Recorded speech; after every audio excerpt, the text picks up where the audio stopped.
तुम्ही कधी कांद्याच्या पातीचा खमंग आणि खुसखुशीत असा पराठा खाल्ला आहे का? कोणतीही जास्त मेहनत न घेता सहजपणे तुम्ही हा पराठा बनवू शकता. चला तर मग बनवूयात. मी एक जुडी कांदा पात घेतली आहे. याचे कांदे काढून पात एकदम बारीक चिरून घेतले आहे. सारण भरून पराठा करायचा असेल तर याचे कांदे घेतले तरी चालतील, पण आपण यातच पीठ मिक्स करून बनवत आहोत, त्यामुळे पराठा फाटेल म्हणून कांदे काढले आहेत. आता यामध्ये बारीक चिरून हवी तेवढी कोथिंबीर घालूया. 2 हिरव्या मिरच्या बारीक चिरून घेतल्या आहेत. आता एका परातीमध्ये बारीक चिरलेली कांदा पात, बारीक चिरलेली कोथिंबीर, 2 वाटी गव्हाचे पीठ, अर्धी वाटी बेसन, 2 चमचे मीठ, 1 चमचा तिखट, 1 चमचा जिरा पावडर, अर्धा चमचा हळद, 1 चमचा ओवा थोडा हातावरती चोळून घालायचा आहे, म्हणजे छान वास येतो. 1 चमचा हिरवी मिरचीची पेस्ट. हे सर्व साहित्य आता व्यवस्थित मिक्स करून घेऊ.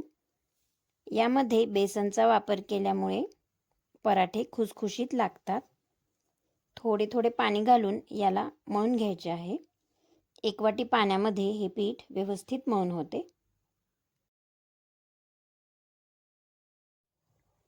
हे पीठ मळून झाले की याला थोडंसं तूप लावून 10 मिनिट ठेवून देऊ. पराठे जर तुम्हाला तूप लावून भाजायचे असतील तर पीठ पण तूप लावूनच मळून ठेवा. आता पराठा लाटायला घेऊया. हा पराठा थोडासा चिटकतो, म्हणून लाटताना पिठाचा वापर थोडा जास्त करायला लागतो. पण भाजताना व्यवस्थित तूप किंवा तेल जास्त लावून भाजले की पराठा एकदम मस्त लागतो. यामध्ये कांदा घातला नाही, फक्त पात वापरल्यामुळे पराठा पातळ लाटता येतो. त्यामुळे काठ कुठेही जाडसर ठेवू नका. व्यवस्थित पातळ पराठा लाटून घ्या.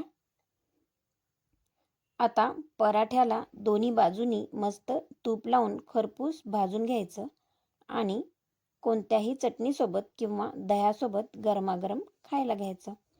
अशाच नवनवीन हेल्दी आणि टेस्टी रेसिपीजसाठी आपल्या चॅनलला सबस्क्राईब करा आणि व्हिडिओ आवडला असेल तर लाईक आणि शेअर करायला विसरू नका. धन्यवाद.